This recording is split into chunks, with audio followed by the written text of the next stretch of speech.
Hi friends, welcome to Samriya channel. முந்திலாம் ஏலகிரிக்கு வந்தால் ஏகப்பட்ட ஸ்பாட்ஸ்லாம் இருக்காது. சும்மா ஒரு 2 கோயில், ஒரு வியூ பாயிண்ட்டு, வாட்டர் ஃபால்ஸ் அப்படின்னு இருந்துட்டு கிளைமேட்டை என்ஜாய் பண்ணிட்டு வந்துடுவோம். இப்போல்லாம் ஏலகிரிக்கு போனால் செம்ம என்டர்டெயின்மெண்ட் தாங்க. ஏகப்பட்ட இடம் இருக்குது. நம்ம எந்த இடம் போகிறதுன்னு சொல்லி சூஸ் பண்ண வேண்டியதாக இருக்குது. அவ்வளோ ஸ்பாட்ஸ் இருக்குது, நம்ம சூஸ் பண்ணி எடுத்துக்கலாம். அப்படிப்பட்ட ஒரு ஸ்பாட் தான் இந்த ஃபண்டேரா பார்க். அப்படி என்ன ஸ்பெஷல் இந்த ஃபண்டேரா பார்க்கில்? இங்கே வந்து என்னென்ன விஷயங்கள் இருக்குது அப்படின்றத பற்றி தான் பார்க்க போகிறோம். ஆக்சுவலாக வந்து இங்கே பெட் அனிமல்ஸ் இருக்குது. இதை வந்து நம்ம ஃபீட் பண்ணலாம். நம்மளே நம்ம கையில் வச்சு ஃபீட் பண்ணலாம். அதை தொட்டு பார்க்கலாம். அது இல்லாமல் சில ஆக்டிவிட்டீஸும் இருக்குது. இதோட சார்ஜஸ் பார்த்தீங்கன்னா என்ட்ரி வந்து 300 ருபீஸ். அதுக்கு மேலே ஒரு ஆக்டிவிட்டி கண்டிப்பாக நம்ம எடுத்துக்கலாம். ஸோ 375. வெறும் என்ட்ரி போதும் அப்படின்னு நினச்சா 300 போதும். இல்லை கூட வந்து ஒரு ஆக்டிவிட்டி நீங்கள் எடுக்க போகிறீங்கன்னா 375 இருக்குது. இங்கே நிறைய காம்போ பேக்ஸ் இருக்கு. உங்களுக்கு என்ன விருப்பமோ எடுத்துக்கலாம். இப்போ வீடியோக்குள்ள போகலாம் வாங்க.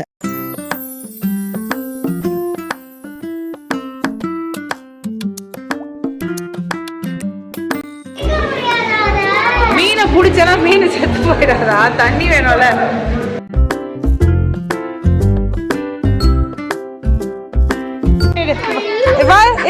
அதுங்க வெயிட்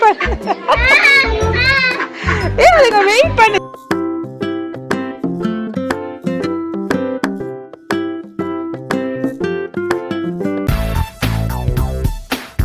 இப்போ நம்ம என்டர் ஆயாச்சு. என்டர் ஆன உடனே இடம் என்னன்னா ஆக்வா வாக். அதில் பார்த்தீங்கன்னா நம்ம வந்து தண்ணிக்குள்ளேயே நடக்கிற மாதிரியான ஒரு செட்டப் பண்ணியிருக்காங்க. இவங்க கிட்ட 3 டிஃப்ரெண்ட் காம்போ பேக் இருக்குது. வெறும் என்ட்ரி மட்டும் வேணும்னா 300 ருபீஸ். என்ட்ரி ப்ளஸ் 1 ஆக்டிவிட்டி வேணும்னா 375. என்ட்ரி ப்ளஸ் 3 ஆக்டிவிட்டி வேணும்னா 500 ருபீஸ் சார்ஜ் பண்ணுறாங்க. கிட்ஸோட ப்ரைஸ் பார்த்திங்கன்னா டிஃப்ரெண்ட். அவங்களுக்கு வந்து அவங்க ஹைட்டை பொறுத்து அவங்களுக்கு வந்து டிக்கெட் எடுக்கணுமா வேணாமான்னு வந்து டிசைட் பண்ணி சொல்லுவாங்க. ஸோ உள்ளே நுழைஞ்ச உடனே வந்து நம்மளுக்கு ஒரு அக்வேரியம் மாதிரி வச்சுருக்காங்க. அங்கே வந்து அழகழகான நமக்கு பார்த்துருக்க முடியாத ஃபிஷ்ஷஸ்லாம் வச்சுருந்தாங்க. எனக்கு இவங்களோட இடம் வந்து பிடிச்சதுக்கு காரணம் வந்து ரொம்ப நீட்டாக வச்சுருந்தாங்க. அக்வேரியமாக இருக்கட்டும், இல்லை வந்து மற்ற இடங்களாக இருக்கட்டும், எல்லா இடமுமே வந்து ரொம்ப ரொம்ப நீட்டாக இருந்தது. இந்த ஃபிஷ்லாம் பார்க்கும்போது நாங்கள் அது கண்ணுக்கு தான் ஏதோ பிரச்சனை ஆயிடுச்சு, ஏதோ டிசீஸ் வந்துடுச்சுன்னு பார்த்தோம். கடைசியில் அது கண்ணே அந்த மாதிரி தான். இந்த மாதிரி டிஃப்ரெண்ட்டான நிறையா வெரைட்டி ஃபிஷ்ஷஸ் பார்த்தோம். கலராக, ரொம்ப குட்டி குட்டியாக, சில இடத்துல வந்துட்டு ரொம்ப டிரான்ஸ்பரண்ட்டான ஃபிஷ்லாம் கூட பார்த்தோம். அதோட அப்படியே இது பாருங்கள், இந்த ஃபிஷ் தான் சொன்னேன். ரொம்ப டிரான்ஸ்பரண்ட்டாக அதோட முள்ளெல்லாமே வந்து வெளியில் தெரிகிற அளவுக்கு ரொம்ப டிரான்ஸ்பரண்ட்டாக இருந்தது. ஃப்ராகை பார்த்தோம். கிட்டத்தில் பார்க்க முடிஞ்சிச்சு ஃப்ராகை. அது இல்லாமல் வந்து எலிங்களுக்கே வந்து ஒரு சின்னதாக ஒரு இடம் செஞ்சு வச்சுருக்காங்க. ஸ்குரிலும் இருந்தது. அது பக்கத்துலேயே வந்து எலியும் இருந்தது. கரெக்டாக நான் கேமரா எடுத்துகிட்டு போகும்போது பார்த்தீங்கன்னா ஒரு எலி அழகாக வந்து தண்ணி குடிச்சிச்சு. அது ரொம்ப க்யூட்டாக இருந்தது. எனக்கு கேமராவுக்கு போஸ்ட் கொடுக்குறதுக்காகவே வந்த மாதிரி இருந்தது. இவங்க எலிக்காகவே அழகாக வீடு செட்டப்லாம் பண்ணி அதுக்கு ஒரு வாழ்கிறதுக்கு ஒரு அழகான இடமே வந்து க்ரியேட் பண்ணி தந்திருக்காங்க. பார்க்க ரொம்ப அழகாக இருந்தது. எல்லாத்துக்குமே வந்து தண்ணி குடிக்கிறதுக்கு, அப்பப்போ தண்ணி குடிக்கிறதுக்கு ஒரு ஃபீடிங் பாட்டில் மாதிரி எல்லா கேஜ்குள்ளேயும் வச்சுருந்தாங்க. இது இல்லாமல் டிஃப்ரெண்ட் பேர்ட்ஸோட எக்ஸ் வந்து நம்மளுக்கு புரியணுன்றதுக்காக அது கூட வச்சுருந்தாங்க. எப்படி எப்படி இருக்கும், என்னென்ன கலரில் இருக்கும் அப்படின்னு சொல்லிட்டு. அப்புறம் ஒரு ஓப்பன் பாண்ட் இருந்தது. அங்கேயுமே வந்து ஃபிஷ் எல்லாம் இருந்தது. வெளியில் வந்து பார்த்தோன்னா நிறையா கோழி வெரைட்டி, டிஃப்ரெண்ட்டான கோழி வெரைட்டி, வேறு வேறு கண்ட்ரிலேருந்து எடுத்த கோழி, சேவல் இதெல்லாம் வச்சுருந்தாங்க. வேர்ல்ட்ஸ் பிக்கெஸ்ட், வேர்ல்ட்ஸ் டாலஸ்ட் அந்த மாதிரிலாம் வந்துட்டு நிறையா வகையான டிஃப்ரெண்ட்டான கோழிகள் பார்த்தோம். எல்லாம் சூப்பராக நல்லா கொழு கொழுன்னு இருந்தது பார்க்கவே.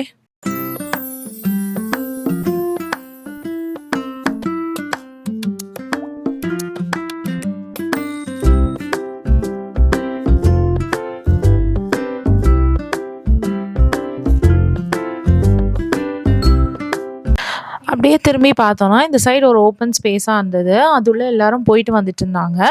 என்ன நடக்குது அப்படின்னு தெரிஞ்சுக்கலாம் நாங்களும் உள்ளே போய் பார்த்தோம். பார்த்தா அதுள்ள ஏகப்பட்ட ரேபிட் இருந்தது. இங்கே பார்த்தீங்கன்னா நம்ம ரேபிட்டை வந்து தொடலாம். அது இல்லாமல் வந்து அதுக்கு ஃபுட்டும் கொடுக்கலாம். நம்ம உள்ளே போகும்போதே அதுக்கான ஃபுட்டை நம்ம கையில் கொடுக்குறாங்க. இந்த ரேபிட்டும் வந்து விடாமல் சாப்பிட்டுட்ருக்கு. உள்ளே வரவங்கெல்லாம் அதுக்கு ஃபுட்டு கொடுக்குறாங்க, ஃபீட் பண்ணுறாங்க. அதுங்களும் விடாமல் சாப்பிட்டுட்ருக்கு. இதை நம்ம தொட்டு கூட பார்க்கலாம். குழந்தைங்க வந்து சுற்றி வளைச்சு சில ரேபிட் எல்லாம் தூக்க ட்ரை பண்ணுறாங்க. ஆக்சுவலாக இது எந்த அளவுக்கு ராபிட்டுக்கு கம்ஃபர்டபுளா இருக்கும்னு நம்மளுக்கு தெரியல. குழந்தைங்க மத்தபடி என்ஜாய் பண்ணாங்க. ஏன்னா ரொம்ப குட்டி குழந்தைங்கலாம் அத கேரி பண்ண தெரியாம கொஞ்சம் தூக்குனதுலாம் கொஞ்சம் பார்க்க பாவமா தான் இருந்தது. அத கண்ட்ரோல் பண்றதுக்கு ஒரே ஒருத்தவங்க நிக்கிறாங்க. பட் அவங்களால அவ்ளோ க்ரவுட வந்து கண்ட்ரோல் பண்ண முடியல. நெக்ஸ்ட் பிளேஸ் பார்த்தீங்கன்னா, கேட்டுக்காகவே ஒரு ஸ்பெசிஃபிக்கா ஒரு பிளேஸ் வச்சிருக்காங்க. அங்க அநேகமா நெறைய பெர்ஷியன் கிட்டன் தான் இருந்தது. பெர்ஷியன் கிட்டன் இருந்தது. பெர்ஷியன் அடல்ட் கேட்டும் இருந்தது. அ சில நாட்டு பூனைங்களும் இருந்தது. எல்லாத்தையும் ஒண்ணா தான் விட்டிருந்தாங்க. அ இந்த பூனைங்களெல்லாம் தூக்கி வச்சு எல்லாரும் ஃபோட்டோ எடுத்தாங்க. இது இல்லாம பிறந்த குழந்தைங்க, அதாவது பிறந்த குட்டி கிட்டன் அதெல்லாம் வந்து நடக்கக்கூட முடியாது. இப்ப தான் பிறந்த சின்ன குட்டியெல்லாம் வந்துட்டு ஒரு கேஜ்ல வச்சு அடைச்சிருந்தாங்க. அ வர கெஸ்ட் எல்லாம் வந்து அத கூட அவங்களுக்கு புரியல. அது குழந்தை அப்படின்றது எதுவுமே புரியல. அதனால அதெல்லாம் கூட தூக்கி வச்சு ஃபோட்டோ எடுக்க ட்ரை பண்ணாங்க. அதெல்லாம் கொஞ்சம் பார்க்க கஷ்டமா இருந்தது. ஆனா கேர்டேக்கர்ஸ்லாம் கொஞ்சம் அப்பப்போ பார்த்துட்டு தான் இருக்காங்க. ஸோ அந்த குட்டி பூனைங்களெல்லாம் வந்து ஃபோட்டோ எடுக்கிறதுக்காக தூக்குனாங்கன்னா, அவங்க உடனே ஓடி வந்து புடுங்கி திரும்பி அந்த கேஜ்ல வச்சுடுறாங்க. ஸோ இதுதான் அந்த குட்டிங்கலாம். இப்போ தான் பிறந்த குட்டிங்களாம் அதெல்லாம்.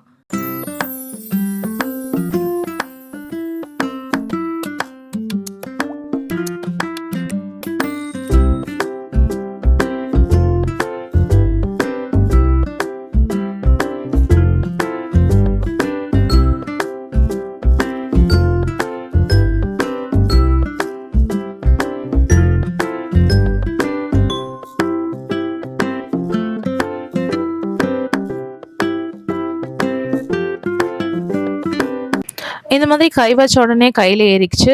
அப்போ தூக்க ட்ரை பண்ணப்போ, "தூக்கக்கூடாது. நீங்க ஃபீட் மட்டும் தான் பண்ணலாம்." அப்படின்னு சொல்லிட்டு கையில கொஞ்சோண்டு அதோட ஃபுட் குடுத்தாங்க. குடுத்த உடனே கோழி குஞ்செல்லாம் வந்து அழகா சாப்பிட்டுச்சு. இதே மாரி பக்கத்துல வந்து வாத்தும் இருந்தது. அதுக்கும் நம்ம வந்து கையில வச்சு ஃபீட் பண்ணலாம். இந்த ஸ்பாட் வந்து குழந்தைங்க ரொம்ப என்ஜாய் பண்ணாங்க. பெரியவங்களுக்குமே இது ரொம்ப ஃபன்னா தான் இருக்கும். Almost the whole day evening வரைக்கும் வந்து ஃபுட்டு சாப்பிட்டுக்கிட்டே இருக்குங்க போல இருக்கு இதுங்கலாம். ஆனாலும் வந்து எப்போ ஃபுட் எடுத்துட்டு போனாலும் பரன்னு பறந்துக்கிட்டே இருக்குதுங்க. சாப்பிடுறதுக்கு ஆசைப்பட்டுட்டே இருக்குதுங்க. சில குழந்தைங்கலாம் வாத்துக்கு ஃபீட் பண்ண ரொம்ப பயந்தாங்க. ஏன்னா அதோட பீக் ரொம்ப பெருசா இருக்கு அப்படின்றதுனால. அதுவும் வந்து அது சாப்பிடும்போது கையெல்லாம் கூச்சம் பண்ற மாரி ஒரு ஃபீலிங் வேற. அதனாலேயே வந்து கொஞ்சம் பயமா தான் இருந்தது. பட் நெறையா கிட்ஸ் வந்து என்ஜாய் பண்ணாங்க. குழந்தைங்க மட்டும் இல்லாம பெரியவங்களும் என்ஜாய் பண்ணக்கூடிய ஒரு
இந்த மாதிரி ஃபீட் பண்ண பயந்த குழந்தைங்க கைய வந்து அவங்களே புடிச்சு, அத பேர்ட்ஸ்க்கு வந்து ஃபீட் பண்ண அவங்க ஹெல்ப் பண்றாங்க.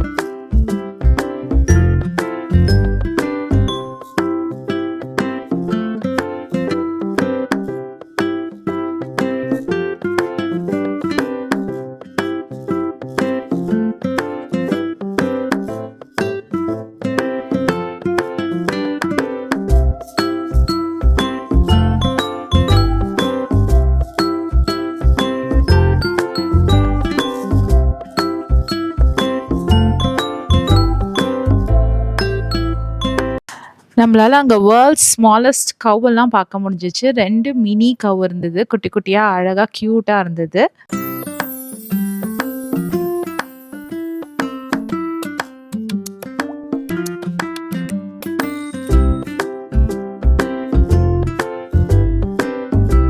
அங்க போகுது இல்லையா? அதுதான் டாய் ட்ரெயின். நம்ப சொன்ன அந்த 4 ஆக்டிவிட்டில அது ஒரு ஆக்டிவிட்டி. இது இல்லாம மினி கேமல் அண்ட் மினி ஹார்ஸும் இருந்தது.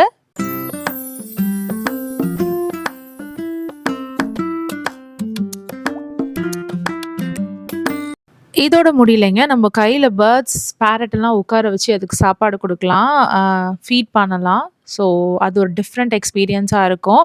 நான் வந்து இந்த மாதிரி ஒரு இடத்த பார்த்ததே இல்ல. இத்தன varieties of birds, animals, pet animals, அப்புறம் ஃபிஷ்ஷு. இப்போ நம்ம அக்வேரியம் போனோம்னா, ஃபிஷ் மட்டும் தான் பார்க்க முடியும். இல்லன்னா பேர்ட்ஸுக்காக வந்து வேடந்தாங்கல் போனோம்னா, பேர்ட்ஸ் மட்டும் தான் பார்க்க முடியும். இந்த மாதிரி எல்லாமே ஒரே இடத்துல இருக்கக்கூடிய ஒரு இடத்த வந்து நான் இதான் பார்க்குறேன் ஃபர்ஸ்ட் டைம். "ஏன் நீங்க ஜூலாம் போனது இல்லையா?" அப்படின்னு நீங்க கேட்பீங்க. ஆனா ஜூலாம் போனா கூட நம்மளால தொட்டு பார்க்க முடியாது இல்லையா? இங்க வந்து நம்மளால இந்த பேர்ட்ஸ் எல்லாம் கையில தொட்டு பார்க்க முடியுது, ஃபீட் பண்ண முடியுது. அனிமல்ஸையும், பெட் அனிமல்ஸையும் ஃபீட் பண்ண முடியுது, தொட்டு பார்க்க முடியுது. எதுவுமே வைல்ட் அனிமல் கிடையாது. எல்லாமே வந்து பெட் அனிமல். எல்லாத்தையுமே வந்து நம்மளால தொட்டு பார்த்து ஃபீட் பண்ணி ஹேப்பியா என்ஜாய் பண்ண முடியும்.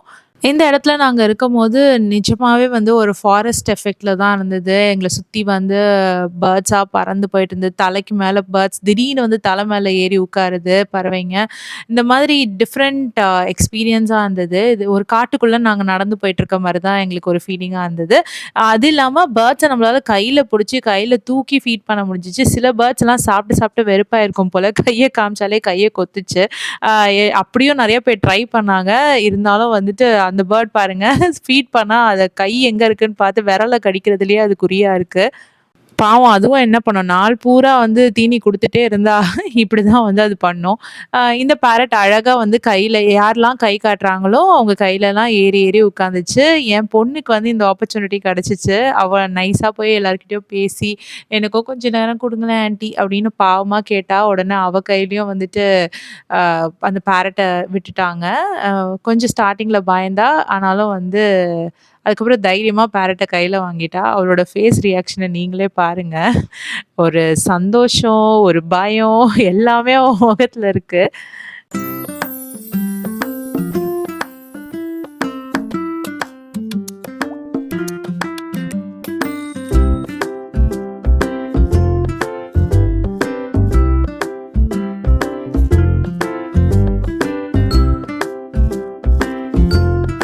இதோ என் ஹஸ்பண்ட் பண்ற மாரி தான் நெறைய பேர் வந்து எப்படியாவது நம்ம அந்த பேரட்ட கையில தூக்கிடணுன்ற ஆசையில, ஒரு செல்ஃபி எடுக்கணுன்ற ஆசையில அது பின்னாடியே அலைஞ்சுட்டு இருந்தாங்க.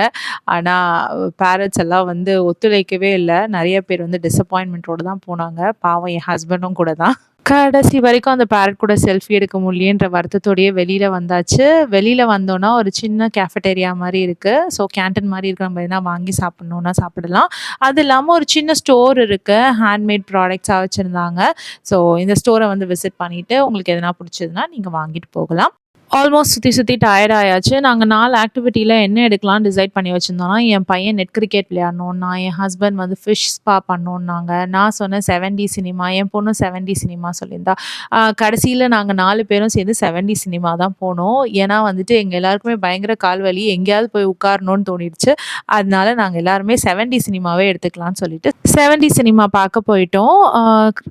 எல்லாத்தையும் பார்த்து கவர் பண்ணணும்னா, உங்களுக்கு கிட்டத்தட்ட ஒரு 3 ஹார்ஸாவது வேணும். ஸோ எங்களுக்கும் அந்த 3 ஹார்ஸ் தேவைப்பட்டுச்சு. 3 ஹார்ஸ் மேல சூப்பர் வாக்கிங் அந்த ப்ராப்பர்ட்டிக்குள்ள ரொம்ப நேரம் ஸ்பெண்ட் பண்ணோம். அந்த டைம் எல்லாமே வொர்த் அப்படின்னு தோணுச்சு. ஃபண்டேரா பார்க் நிஜமாவே எங்களுக்கு செம்ம ஃபன்னா இருந்தது. ஜாலியா நாங்க என்ஜாய் பண்ணோம். நீங்களும் ஏலகிரி போனா கண்டிப்பா இந்த இடத்த மிஸ் பண்ணிடாதீங்க. செம்ம ஸ்பாட்டு. அந்த சில் வெதருக்கு நம்ம டயர்ட் ஆகுறதே தெரியாம டயர்ட் ஆவோம். உங்களுக்கு இந்த வீடியோ பிடிச்சதுன்னா, please like, share and subscribe. வேற ஒரு வீடியோல உங்கள நாங்க திரும்பவும் மீட் பண்றோம். Until then, it's bye from Jemima. Take care.